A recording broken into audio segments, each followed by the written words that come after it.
السلام علیکم۔ پاکستانی جب حضرت موسیٰ کی قوم بنی اسرائیل نے اللہ کے فرمان کی نافرمانی کی تو اللہ نے پھر پتہ ہے حضرت موسیٰ کو کیا کہا کہ موسیٰ ابھی کہ ان کو یہاں سرائے سینا میں کہ میں ذلیل کروں گا، یہ یہاں ہی بھٹکتے رہیں گے۔ وہ قوم 40 سال تک سرائے سینا میں بھٹکتی رہی اور مار کھپ گئی۔ اس کے بعد ایک قوم آئی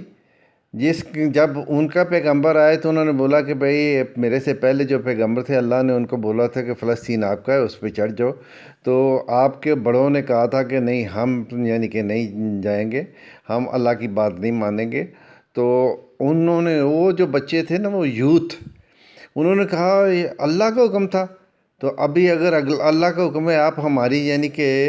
سربراہی کریں، آگے لگیں، ہم آپ کے ساتھ ہیں، تو چلے فلسطین پہ چڑھ جاتے ہیں۔ تو وہ پیغمبر انہوں نے کہ ان کی سربراہی کی، ان کی لیڈنگ کی،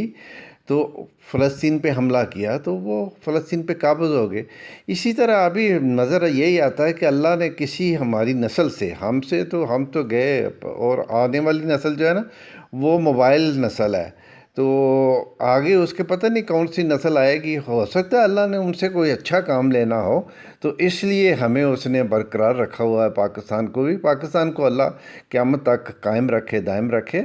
تو اللہ نے کوئی ہماری کسی نسل سے نا کوئی اچھا کام لینا ہے، ابھی تو نہیں، ابھی تو کوئی کہیں نظر ہی نہیں آتا۔ دیکھو نا ہم جہاں پہنچ گئے ہیں، یہاں تو کہ جو قرآن پاک میں قومیں تباہ ہوئی ہیں وہ بھی یہاں نہیں پہنچی تھی، تو وہ تو کہ کوئی بات نظر نہیں آتی، لیکن انشاءاللہ میرے اللہ نے چاہا تو کوئی ہماری نسل ہوگی جس سے اللہ نے کوئی اچھا کام لینا ہے، جس کے لیے وہ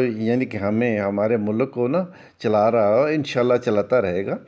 میرا ملک ابھی جن بحران سے کہ دو چار وہ آپ سب لوگوں کے سامنے ہیں، یہ ان لوگوں کا بنایا ہوا ہے، یہ اپنے مفاد میں یہ سب کچھ کر رہے ہیں۔ اللہ ان کو ہدایت دے اور میرے ملک کی اللہ حفاظت فرمائے، آمین۔